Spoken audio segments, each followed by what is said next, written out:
Hello and welcome to Decoding the New Economy. Today I'm joined by Vivek, Kundra, Salesforce's Executive Vice President for Industries. Thank you very much for joining us, Vivek. Thank you for having me. So, kick off first, what is your role at Salesforce?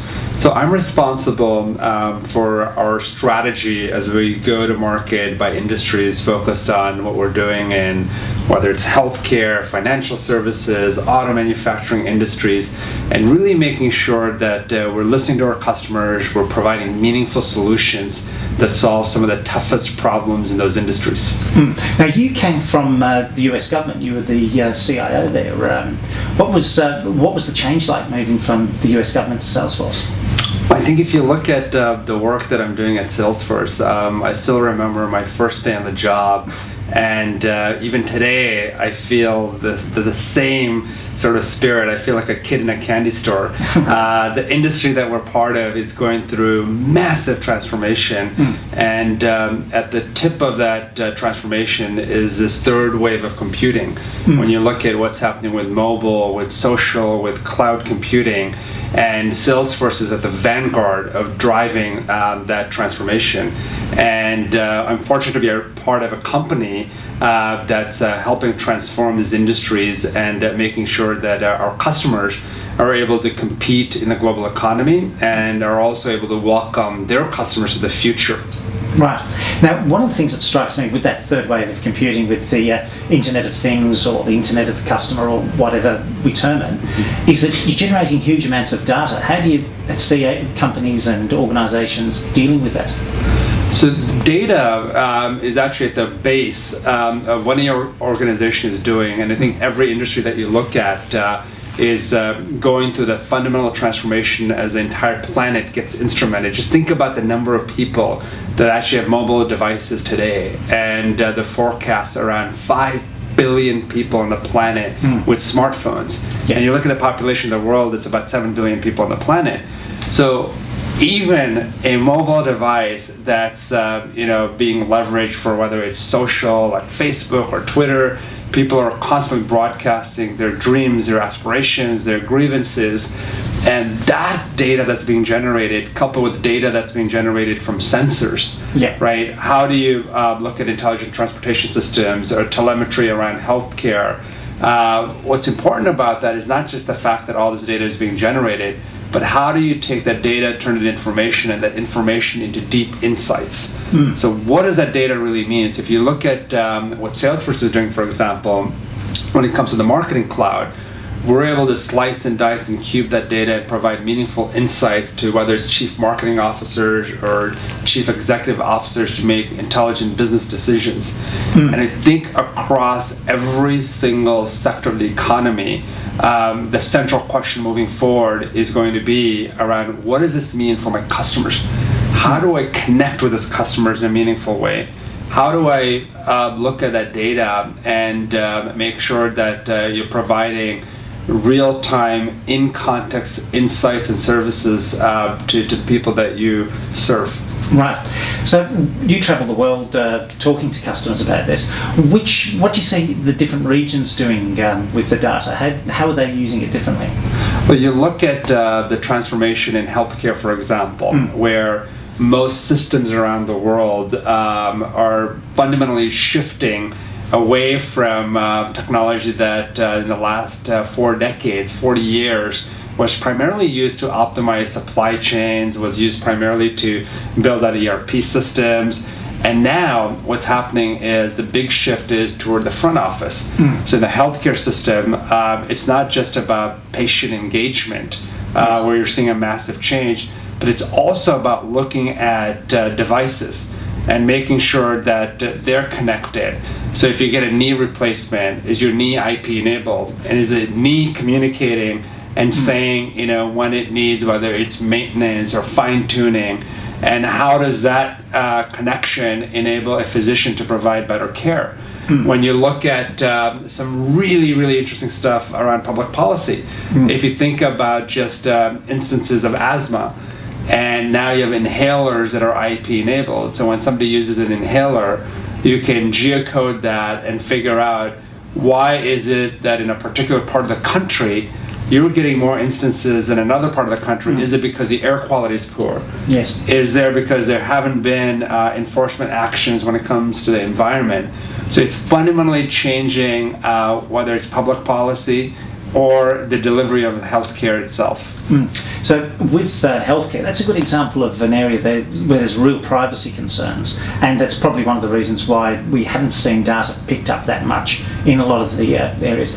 What do you say to those privacy concerns? How do you see those being resolved? Well, the other side of that coin is there are a lot of great abstraction technologies that have been developed, right? So if you look at most countries and their healthcare systems, there hasn't been very precise comparative effectiveness studies that have been done to basically say, well, what is the cost of a knee replacement in one part of the country versus another? What are the outcomes in one hospital versus the other?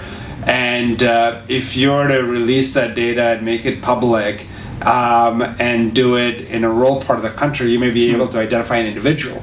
But if you're to aggregate that data and anonymize it and maybe make it available at a state level, it addresses a lot of those privacy concerns. So I think it's on a case-by-case basis, and there are abstraction and a set of technologies that are going to address some of these issues that we confront. Now, you mentioned there the different prices for, say, knee replacements. How do you see customers using the big data themselves to comparison shop, that sort of thing?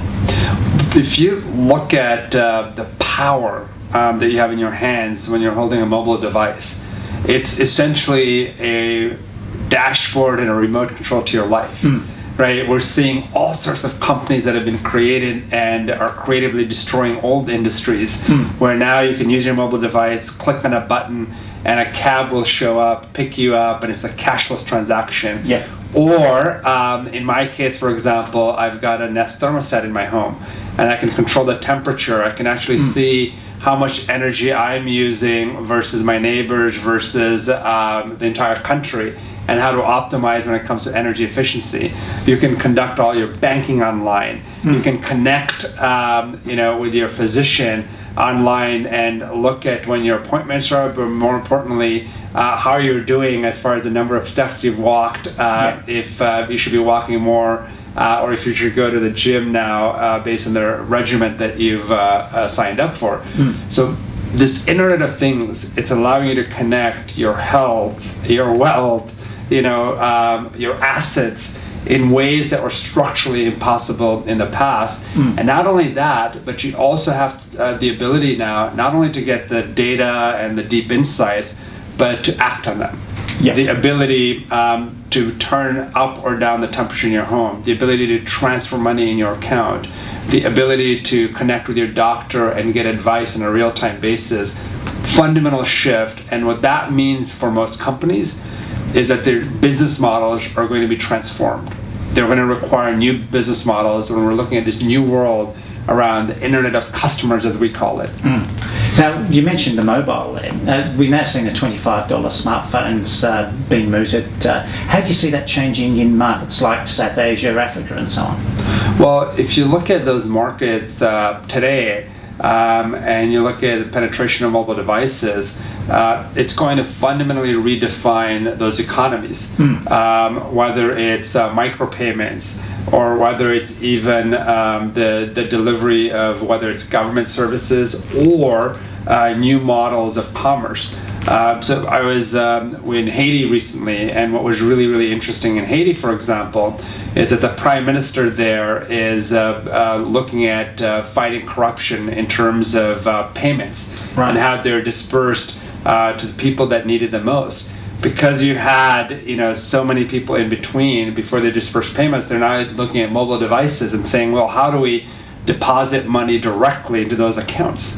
So you're able to make sure that money is getting the people that need it most. It's changing the entire landscape of the economy there. You look at countries in, whether it's in Africa, or you look at what's going on in India and China, they're using satellite technologies now to pinpoint to whether it's farmers or fishermen on where to optimize where they're fishing or planting crops.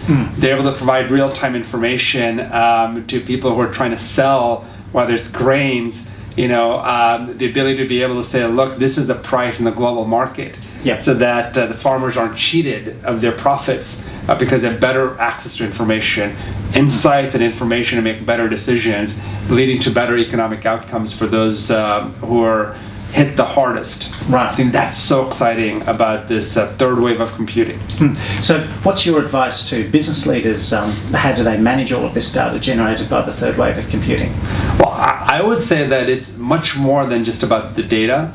Right, this third wave of computing, what you have to decide is, do you want to ride this wave or do you want to be swallowed by the wave? Right, because history is littered with companies that have been destroyed by this third wave of computing. Look at Kodak, right, versus Apple. You had a company, that was a dominant player when it came to photography. Now you have a single device that's able to take high-resolution pictures, share them on the global grid.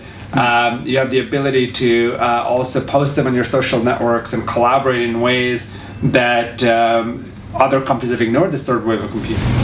So Vivek, just to conclude, where do you see the next 5 years going? Are we going to see a fourth wave of computing? I think what's so exciting about the industry we're in is we've seen other waves historically, right? So you look at the mainframe mini computer SNA network era in the 60s that had thousands of users and gave rise to computing in a way that was so new and transformed capitals around the world and multinational corporations. Then you move into the second wave where you had client-server environment and LANs and WANs, and you had millions of users on the network. And now you look at this third wave of computing where you have billions of people who are connected in ways that were structurally impossible in the past with cloud, social, mobile, and also LTE networks. And as we look at the future, I think what we're going to really see is every single industry is going to be reinvented. You look at the taxi cab industry, it's being disrupted with companies like Uber. You look at companies that used to manufacture thermostats, they're being disrupted by Nest. You look at auto companies, they're being disrupted by driverless cars coming out of Google. Some really, really exciting innovations. I think we live in one of the most exciting times in history, and we're going to continue to see waves that are going to disrupt. But the key is to approach this in a way where you embrace this innovation and you continue to make sure that you're focused on your customers, because ultimately that's what matters. It's what is it that your customers want, and how do you make sure that as a company you're getting the future faster than your competition. Right. Well, Vivek, thank you very much for all of those insights. Thank you for having me. And thank you very much for joining Decoding the New Economy.